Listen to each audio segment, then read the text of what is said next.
Hi, everyone. Welcome to the Mindvalley podcast. I am so excited about our guest today.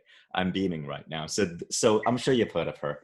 Mel Robbins is one of CNN's most popular on-air commentators and opinion writers. She is the host of Stay Connected with Mel Robbins, a live global positivity check-in broadcast airing on LinkedIn, Instagram, Facebook. She is the host of the Mel Robbins Show, but you probably heard about her because of a TED Talk. Her TED Talk has 22 million views, making her one of the go-to experts on change, confidence, decision-making for the world's leading brands. But that's not all when it comes to Mel Robbins. Mel wrote a series of books, the most famous of which is The 5-Second Rule. It broke publishing records, becoming not just a New York Times #1 bestseller, but the #1 audiobook in the world and the 5th most read book of the year on Amazon.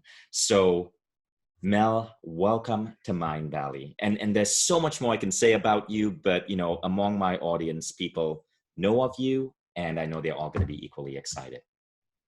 Well, I'm honored to be here. So I always get embarrassed when people read my bio. I don't know why.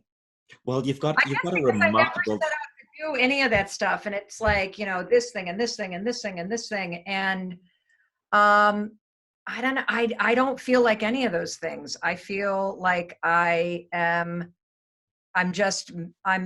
here to share things and to break down really difficult concepts into super simple action steps. That's the gift that I've been given. But go ahead. You know why I think people resonate so well with you? I was just watching a couple of your videos, right? You are so real and natural. You don't feel like a personal growth teacher. You don't feel like Deepak Chopra, And what I mean by that is you feel like a wise friend, a friend who has their shit together, is real, vulnerable, and who's going to be there for you. And that's what makes you really different. So there's something about that realness that I think really connects with people.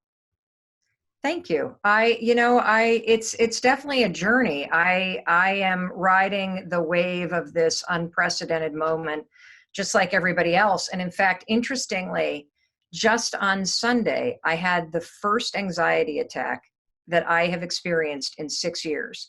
And it was really startling because I thought that shit was in the rearview mirror. I thought after 25 years of struggling with anxiety, I thought I had put it behind me. And so to wake up on Sunday morning and look out the window and feel that nightmarish familiar feeling of the anxiety rising up and taking over was super startling. And I think that one of the things that you do so well, and it certainly is something that is a cornerstone of my work, is that as human beings, we are meant to grow. And when you stop growing, your soul and your heart and your spirit dies. But as you move through life, it is unavoidable to face things that are challenging, face disappointment, face things that are just absolutely heartbreaking. And what my work centers around is equipping myself, my kids, all of our fans, all of humanity, to the extent I can reach people with the simple tools that give you the ability to have self-awareness and to have the ability to pause before your emotions take over and take you down a negative spiral. And so, I suffer from the same triggers that everybody else does. I go up and down, and I find that sharing what I'm going through helps me selfishly to get it out. And it also is a teaching tool because in real time, I'm processing the same shit as everybody else. Right. And one of the big things you speak about is courage. And this is something that's so relevant to everyone in the world today because there's so much uncertainty, so much fear. Now, to quote you, you said, it's okay to be scared. Being scared means you're about to do something really, really brave. Let's talk about that since you touched upon that.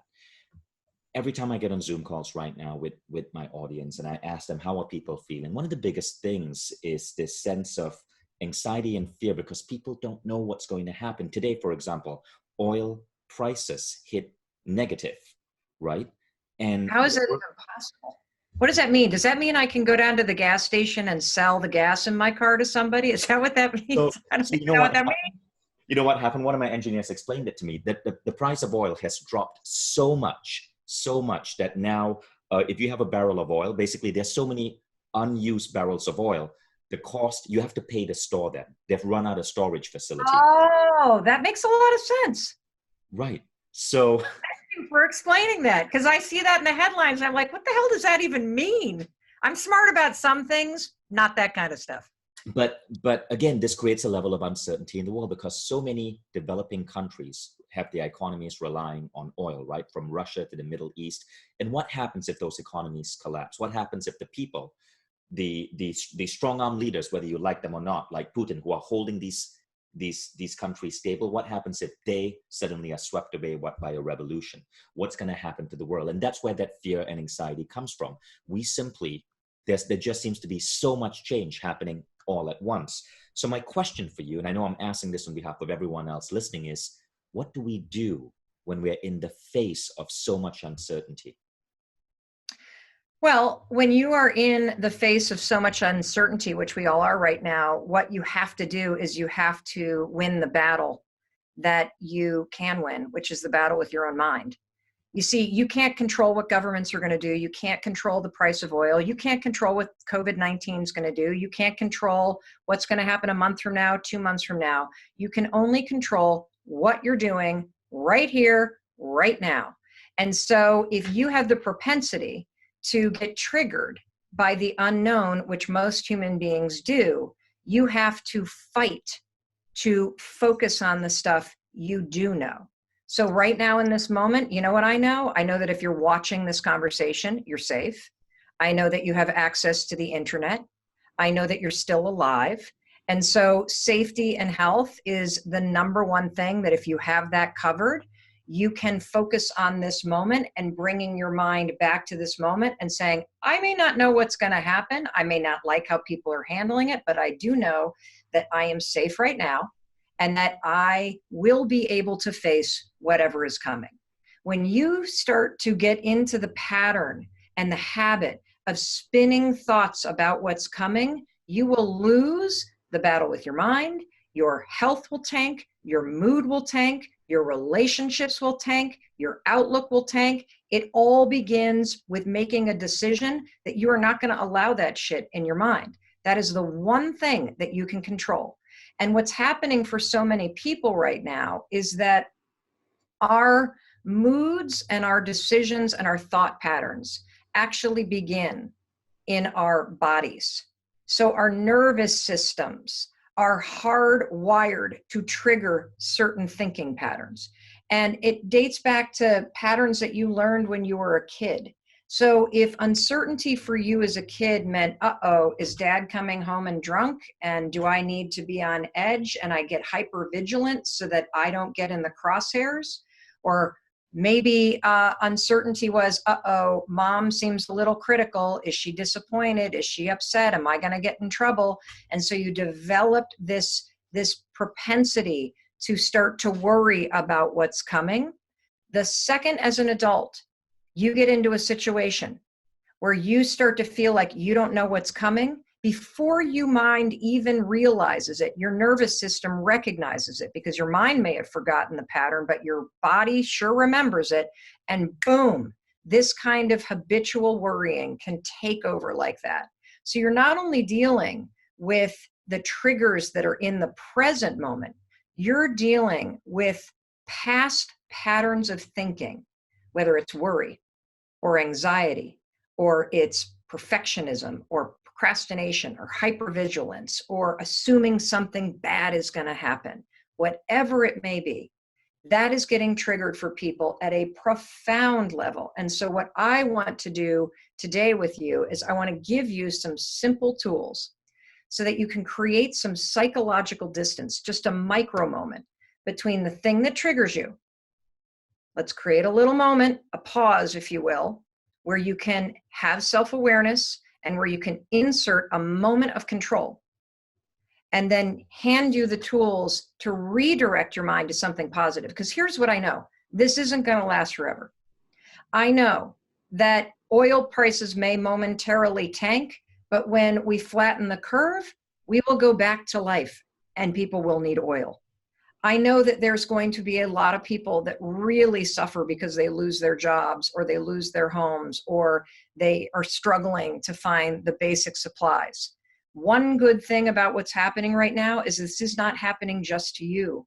This is a global crisis and there are a tremendous number of resources out there. So you can focus on all the shit that you can't control, or you can focus on this moment and the fact that right now you're healthy and okay.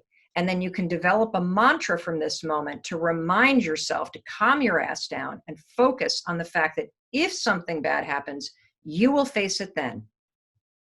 I love that response. I love that. What is this tool? I'm curious to know now. What is this tool that you're going to teach us? Can we get into that? Yes. So the first thing that I want everybody to do is you've got to be able to see or name the thing if you want to tame it. So if you just take out a piece of paper and you write down everything on a simple piece of paper or in a notebook that triggers you to worry, to feel anxious, to be uncertain. That's number one, because part of what we need to teach you to do is you can see this stuff coming.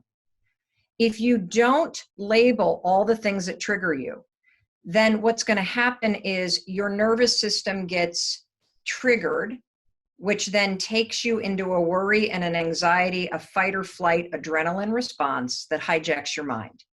And before you know it, your thoughts are scrambling and it's hard to bring yourself down once your thoughts go haywire. So I want you to write down all the things. For me, my biggest moments of anxiety are first thing in the morning. And I have tremendous experience with this personally. So I struggled with anxiety for 25 years. I was medicated for it. The medication saved my life. I had such severe postpartum depression when our first daughter was born, who's now 21, that I couldn't be left alone with her. That's how scary it was. So my expertise comes not from studying this, it's from living this and having to figure out how to save my own ass from my own mind. And about 6 years ago, I started using something I called the 5-second rule to interrupt my thoughts that were negative, that would send me spiraling, and drag my mind to consciousness, to the prefrontal cortex in 5 seconds flat. And I trained myself to start to rewire my own patterns of nervous system gets triggered, my mind goes haywire. I interrupt it using what I call the 5-second rule. I'm going to teach it to you in a second. I draw my focus back to my prefrontal cortex, which gives me immediate control of what I'm thinking. And boom, I drop in what I call an anchor thought to anchor myself down. So the first step of this is I want you to write down everything that triggers you. For me, waking up to a new day where there's a lot of uncertainty or something's going on, facing all of that is where my anxiety comes. And, I hit rock bottom in my life 11 years ago. My husband was in the restaurant business. It was going under. We were $800,000 in debt, about to lose the house. I was drinking way too much because numbing your problems is the easiest way to deal with them, but it backfires. Go ahead. So Mel, this situation you're in, this situation the world is in, you've been here. Because I read your bio when your husband was starting that pizza restaurant and you guys were $800,000 in the hole. Almost losing your money, almost losing all your savings. No money. I couldn't pay for groceries. The bankruptcy letters were coming. The car was about to be repossessed. We had 3 kids. I was unemployed. It was so bad, I could not get my ass out of bed. I was 41 years old, and I never thought that my life would turn out like this. Just like, look, you didn't choose to be in this situation with this pandemic, but you can choose how you build a response to it. And that's where I need you to focus all of your energy, all of your thoughts, that you didn't choose this anxiety crock pot we're all cooking in, but we can choose how we insulate ourselves from the uncertainty and we build emotional resilience and we ground our minds. And so I couldn't get out of bed. I would hit that snooze button. How long ago was this, Mel? 11 years. Wow. So I couldn't get out of bed. The alarm would ring. I'd hit the snooze button 4 or 5 times. My mind would be full of all of the problems, all of the uncertainty. How the fuck am I going to get out of this? I'm the worst mother. The kids have missed the bus. I hate my husband. I'm a failure. All of it. It was like the weighted blanket psychologically keeping me in bed. And so my life changed, and you can change your life with one decision. In fact, I think we're all just one decision away from a totally different life. And if you make the decision today, after watching this and listening to this, to change how you think, your whole life will change. And so what happened for me is one night I was watching TV, and I was giving myself this little pep talk, like, all right, I got to pull it together. I got to stop drinking. I got to find a job. I got to stop screaming at my husband. I got to start talking to my friends. I got to do something. I got to change. And I see this rocket ship launch across the television screen. And it gave me this crazy idea that maybe if I launched myself out of bed, if I move fast enough, maybe I'd move fast enough and I'd be gone before the anxiety and depression hit. Maybe there was a window of time where you could move before the anxiety and depression, boom, takes you down. Now, look, I had 4 Manhattans that night, so I was pretty plowed because it sounds like a stupid idea. You know what I'm saying? But for whatever reason, I'll never forget it. It was a Tuesday morning in February outside of Boston, Massachusetts. That alarm went off. And here's the thing I want everybody to understand. Your whole life comes down to micro changes. And these changes happen in a 5-second window. There's a 5-second window between feeling the terror of this moment and finding courage, or feeling the terror of this moment and having a panic attack. There's a 5-second window between feeling motivated to go for a walk or to sit down and focus. And 5 seconds later, you've talked yourself out of it. Everything happens in this 5-second window, and that's where the power is. So that morning, Tuesday in February, 11 years ago, the alarm goes off. Now, I immediately remembered I should get out of bed. Just like you know exactly what you should be doing, or the small things that will make your day a little bit better. I knew it, but then this 5-second moment of hesitation opens up. And I started thinking about what I needed to do instead of doing it. And that's where all of the emotion and all the anxiety and all the depression, it comes right into this 5-second moment of hesitation. I could feel myself reaching for the snooze button because it was a habit. I did it every single morning as avoidance and denial and numbing. But then I did something that I'd never done in my life. I started counting backwards, just like the space programs do when they launch a rocket. Works in any language, only works if you count backwards, does not work if you count up. Started counting 5, 4, 3, 2, 1, just like a rocket launch. And boom, I stood up. It was this craziest thing. And that was that. The next morning I used it again. The next morning I used it again. By the 3rd morning, I thought this is very weird, but I was so desperate. I said, instead of getting resigned and cynical, why don't you just test this thing? Anytime you're in a moment, Mel, where you don't feel like doing something, or you're emotionally triggered, or procrastination's kicking in, or fear or anxiety, just count backwards. Let's see what happens. I'll be damned. Counting backwards, 5, 4, 3, 2, 1. It made me pick up the phone and start looking for a job. 5, 4, 3, 2, 1. I put the booze over here and walked in that direction. 5, 4, 3, 2, 1. I settle my nervous system. Instead of screaming at my husband, Chris, I'm able to talk to him calmly. Using this tool, my whole life changed. Now, I never intended to tell anybody because it sounds stupid and I didn't know why it worked. No idea. And that all changed in 2011 when I was asked to give that TEDx talk. Now, by this point, I had gotten a job. Chris's restaurants were turning around because he was using the 5-second rule to make the courageous decisions that he had been avoiding. Everything was great. And somebody asked me to give a talk about finding a new job, about careers, about goals. That was the TEDx talk. I used the 5-second rule for 3 years to change my own life. I used it in secret. I didn't talk about it. It was a little self-coaching tool that was just incredible. It gives you instant motivation, instant courage, instant 5, 4, 3, 2, 1 push that you need to do the things that will change your life. So I get asked to give a TEDx talk about how you change your career. It was not about the 5-second rule. That was the first speech I'd ever given in my life. If you want to know what it looks like to have a 21-minute long panic attack, watch my TED Talk. If you look Now, closely, for people who are going to be looking for this TED Talk, is this the one called How to Stop Screwing Yourself Over? yes. And Amazing. I 22 million literally, views. Amazing. yes, you can watch it. I literally have a bright red rash on my neck as I'm talking. All the Wow. anxiety coming. I forgot how to end the thing. I casually mentioned the 5-second rule at the end because I forgot what I was supposed to talk about.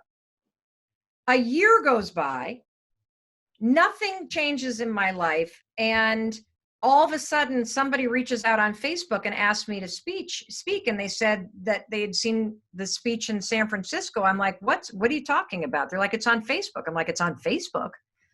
They had put it on Facebook. It had like 1 million views. So I started being asked to speak about the 5-second rule, and it became this organic phenomenon.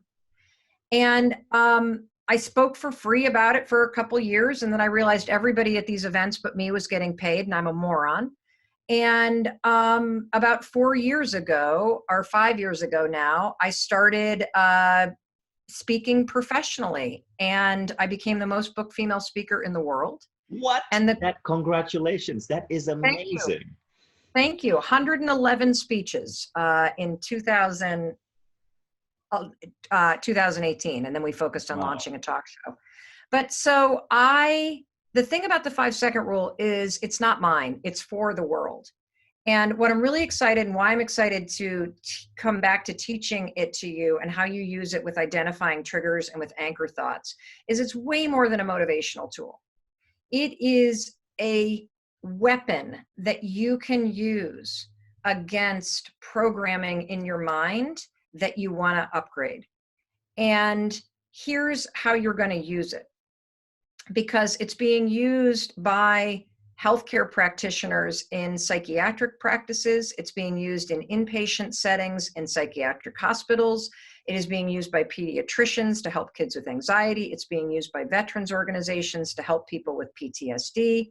It is a fundamental science-backed tool that is classified as a starting ritual in habit research. A starting ritual is something you can use to trick your own mind.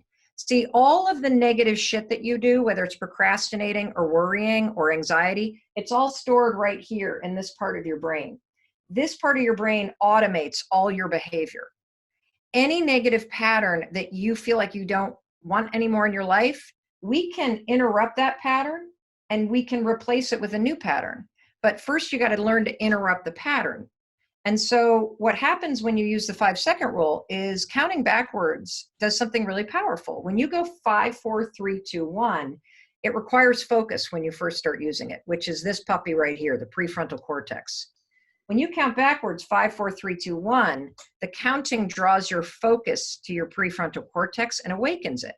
So by the time you get to 1, the part of the brain that is responsible for courage, for learning new behavior, for strategic decision-making, and for being intentional and conscious has just woken up. The act of counting backwards, 5, 4, 3, 2, 1, is an intentional act that interrupts a pattern of worrying or a pattern of negative self-talk or a pattern of anxiety that's automated. The act of counting is the first thing you choose to do to say, screw you, I'm not going to listen to that. By the time you get to 1, your mind is now primed to receive different information because it's ready to focus on something. So when you identify all the triggers that trigger you to feel anxious or worry or out of control right now, what you're now going to do is we're going to come up with a pattern that we want to replace. Because if your coping mechanism for anxiety in the morning is to lie in bed and to feel anxious as hell and to start getting depressed and then to sleep till noon, we want to replace that with getting up and getting out of bed and getting outside. And this change is going to happen in a 5-second window. So we identify the trigger. I feel depressed. I stay in bed. I oversleep. I don't get up. Then I wake up and feel horrible. Okay, that's the trigger. The morning, the alarm goes off. Great. We're going to use the 5-second rule. 5, 4, 3, 2, 1. And we're going to replace it with a different behavior that you've already planned. I'm getting up. It doesn't matter how I feel. I'm getting up. It might be that your coping mechanism is to hit the bong or to drink too much at night, because that's the only way you can get your mind to quiet down, right? Because we all are feeling something right now called moral fatigue. Have you heard this term before? Moral fatigue, really important to understand. If you feel like you're more exhausted than ever and you don't understand why, because you're just sitting on your ass all day, let me tell you why you're exhausted right now, like exhausted in your bones, and why at the end of the day, you just want to numb out. So here's why. A month or 2 months ago, depending upon where you live in the world, going to the store and buying milk was a very automated proposition. You got to the store, walked in, you got your milk, you left. Now it requires complex processing. It requires your prefrontal cortex to fire up and go, okay, wait, do I have a mask? Do I have supplies? Is the store going to be open? Is there going to be a line? As you're driving along or riding your bike or walking, you see all these people with their masks on, and it feels dystopian and weird, and people are frowning, and it feels scary. And then you go into the store and you're thinking, should I touch this? Should I not touch this? Should I pull out my money? Is there going to be milk? Did somebody touch the milk thing? Should I decontaminate? Does a virus live on plastic? Is it cold? Is it not cold? Should I say hi to this person? Am I standing too close to the cash register? Why can't I come up to the thing? When is this going to end? So by the time you get home, you've basically taken a standardized test. Your mind is like, oh, God. So if you're having a hard time focusing right now, it's because of what they call moral fatigue. Your mind is having to make big moral calls about every small aspect of life right now. It is gassing you. Your brain is so out of fuel. Your mind is so tired. So your butt may be in the same chair all day long. Your mind has just run 4 marathons. It's exhausted. So if you notice that you're making unhealthy choices or that you worry the most at night, that's a trigger. So the sun going down might be a trigger. It's a huge trigger for a lot of people. You want to know why?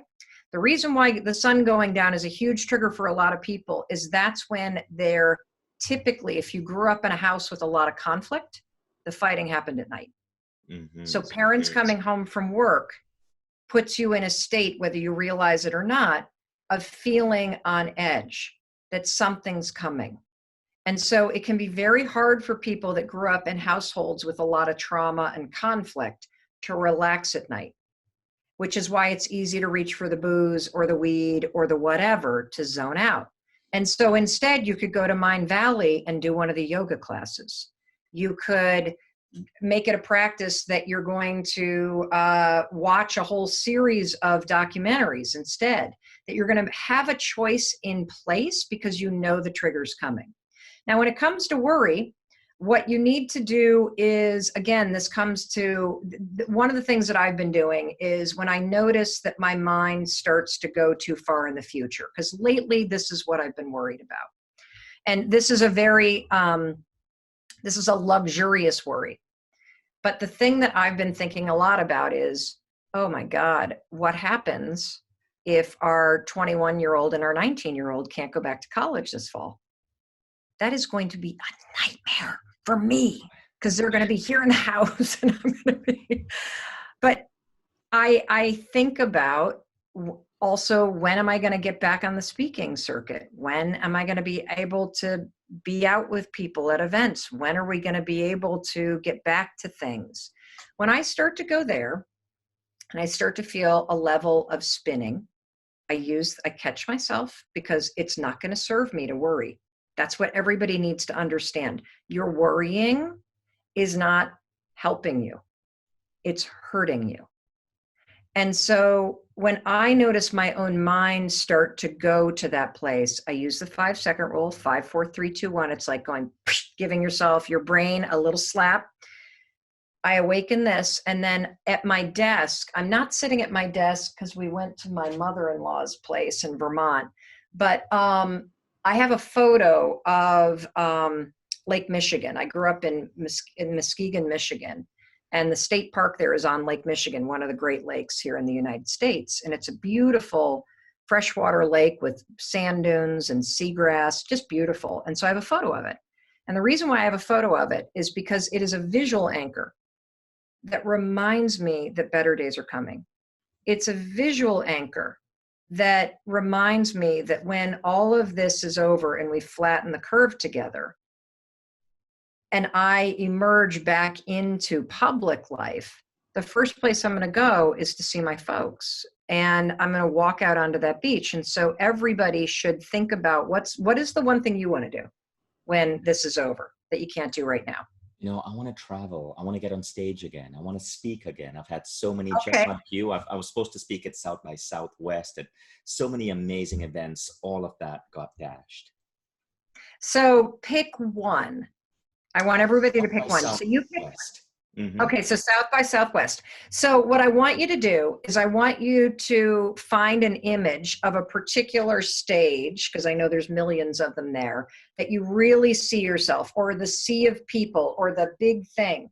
But the vision that really represents that moment when you are out in public with that many people, able to share all of these amazing ideas and talk about this incredible community that you've built. And what you'll notice is that our minds are like boats. And if a boat isn't anchored, it will go with a current and drift away. And the current right now everywhere is extraordinarily negative. Nobody needs to turn on the news. You don't. I can tell you what's happening. People are dying. You're supposed to stay in your house. And we're working on finding a test and a vaccine. That's it. Right. Other than that, there's nothing else new going on. That's it. Believe me, when the stay-at-home orders are lifted, everybody will text you. You don't have to have the news on. But the current right now is super duper negative. And so it's easy to have your mind drift. So you need things to anchor you. A photo of the thing you're going to do, like your photo of South by Southwest and my photo of the shores of Lake Michigan, that is what they call an environmental trigger. That positive environmental trigger anchors your mind in the positive thought that this is going to pass. This is temporary. I'm going to get through this. And when I do, I'm going to go do this thing that I care about. That brings you back into being able to be in the moment and remind yourself, I'm okay. And when something happens that I need to worry about, that's when I'll worry about it. But right now I'm okay. And this is temporary. And that, by simply redirecting your mind all day long, you will train your brain, no joke, to start to spot the positive, optimistic things, even in this moment. Wow. Wow. No, that's so true. Such powerful advice. Mel, when we started this conversation, you mentioned a list, to make a list, to journal the things that were creating that sense of fear or uncertainty, right? Mm-hmm. How do we bring that list into this whole approach? So there was the list, there's Yep. the 5-second rule, and then there's that trigger, that positive trigger. How do we Yep. put all three of these tools together? Excellent question. So number one, you're going to make a list of everything that triggers you. It could be the time of day. It could be a thought. It could be a certain news headline. It could be a certain thought, worried that maybe your mom or your dad is going to get this, or somebody that you love. Could be a thought. A lot of people I've noticed have a lot of thoughts right now about their own health. Mm-hmm. And so that's that. Whatever the trigger is that causes you to start to worry, write them all down. So now you know they're coming. Whenever one of them hits your brain, you're drifting down the negative current. Use the 5-second rule, count backwards, 5, 4, 3, 2, 1 to anchor yourself back down. Now, on the list of triggers that you have, what you're going to do is you're going to write down either an alternative thought. Hey, I'm not going to worry about that right now. Right now I'm safe. If I have to worry about, I'll worry about it when it happens. Saying it's not going to happen is not a great reframe, because most people don't believe that. They're worried it's going to happen. So you're going to write down your triggers. Yeah, give me an example with you. Okay, so for example, for me, a worrying thought is, I don't know when my kid's school is going to open again, right? Okay. And you're wondering the same thing. When are your kids going to be allowed to go back to college? So that would be one of the things that's worrying us. What would be the positive the positive vision to that? Okay. So the way that I've handled that, and, again, you got to figure out what triggers you and what's going to ground you back into the present, is I don't need to know right now. At some point, it's going to reopen and they'll go back then. What I've done is I've said in my mind, they're going back in January. And that means that since there's so much uncertainty, you can hack certainty two ways.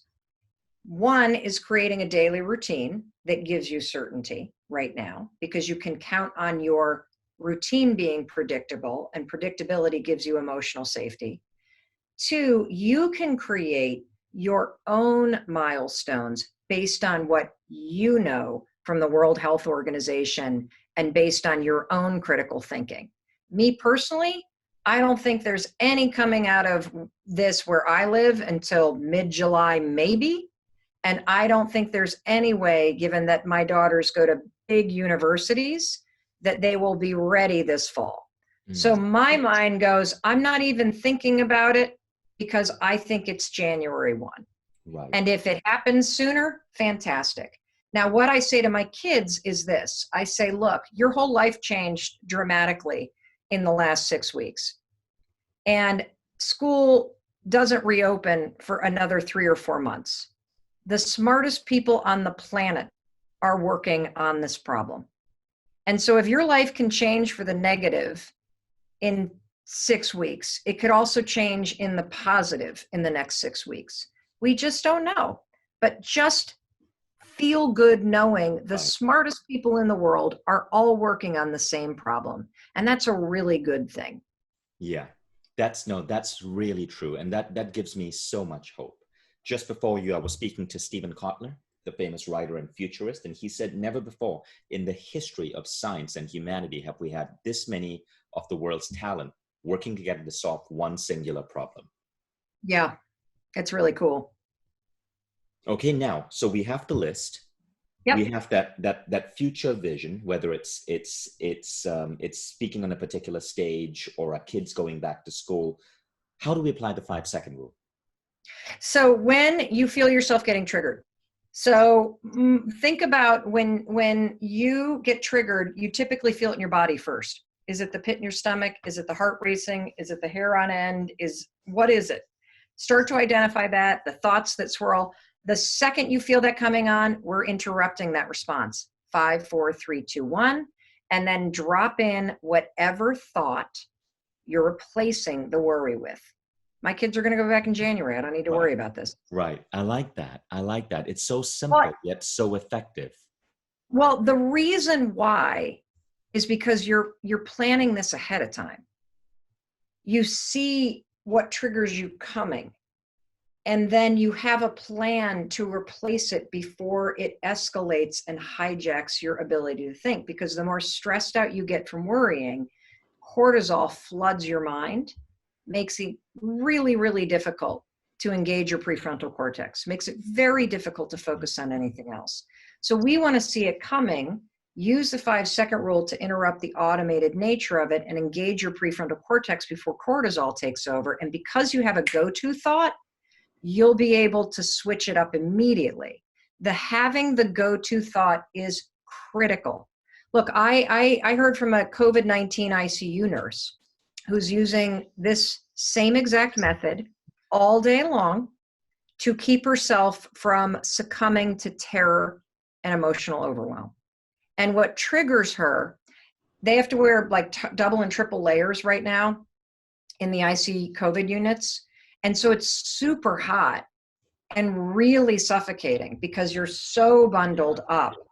And nobody can really see your face. And so when she walks into a patient's room and they shut the door behind her, she gets a surge. I don't know if I can handle this. She has an immediate trigger that I got to run. This is too much. I feel like I'm suffocating. What if I bring this back to my family? She's using 5, 4, 3, 2, 1 all day long to close the window on the terror, take a deep breath, and move forward toward the checklist. And that's how she's getting through her day. And it's working because she has a plan knowing it's coming. See, most of us hate our anxiety and our worry and our fears so much that when we feel it coming up, we're like, oh shit, here it is. Oh, I don't want to feel it. And then we get all worked up because we're feeling anxious again, which only makes it worse. So this is a simple 3-step plan, list of triggers, 5-second rule, and a list of things you're going to think of instead. And now you're equipped to have the emotional resilience and the mental flexibility to switch gears so you can take control. Amazing. Thank you so much, Mel. Love that feedback. I love this advice. So make a list of your triggers, apply the 5-second rule, and flip to the positive outcome. And it works. And as you mentioned, we can even do this to get ourselves out of bed in the morning. And it's a remarkable way to tame our mind and get us focused on what we need to do to live our best lives. Yeah. And for those of you that struggle with depression, it's remarkably helpful in helping you live successfully with depression, because depression lies to you. And especially in a moment like this, when everything feels very heavy, you're not going to feel like getting up. You're not going to feel like exercising, but you know that your depression is just making you think that. So you can use the 5-second rule, 5, 4, 3, 2, 1, to push through that dark heaviness of depression and do the actions that your professional counselors and physicians are telling you you need to do right now. Thank you, Mel. Now, for those of you listening, I want you to go to melrobbins.com, MELROBBINS, melrobbins.com. Mel has got a ton of tools, videos, books. I want you to follow her on Instagram. I want you to follow I want you to follow the Mel Robbins Show. It's by Sony Pictures Television. It's a daytime talk show. So she has so many upcoming transformative programs available for you. And her new Audible book is the #1 new release on Audible. It's called Kick-Ass with Mel Robbins. So I want you to go check that out as well. Now, Mel, as we wrap up, what would be your final words of advice for everyone who's quarantined right now? Don't miss the opportunity of this moment, because the days are going to be long, but the months will be short, and you will be back to being addicted to being busy and running around like crazy before you know it. And this is a great pause. And I'm not trying to minimize the fact that people are losing their lives. I'm telling you, if you have your health and your family's safety covered, there is enormous opportunity for you to practice emotional resilience right now, which is being able to be with discomfort and uncertainty and not be emotionally reactive to it. It's practicing optimism, which is not about just slapping a positive spin on things. It's about knowing that you can have a positive impact on an outcome based on your thoughts and actions.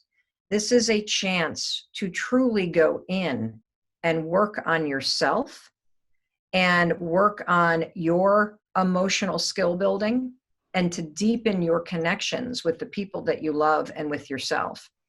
And to me, given that you don't have to commute, given that you're not filling your time with silly busyness that we're all addicted to, this is also an opportunity for you to take on a project that means something to you that you never seem to find the time for. And by finding a sense of passion, and passion is for you. I love the difference between passion and purpose. Passion is for you, purpose is what you express to the world. And so this is a moment for you to go inward and to find some sort of project that energizes you and that will stimulate that internal need to feel like you're waking up and you are working on something that you're passionate about. Amazing. Thank you, Mel. For everyone listening, thank you for joining us in the Mindvalley podcast. Don't forget to check out melrobbins.com. Don't forget to leave us a review, and I hope you enjoyed this episode. I'll see you again next week.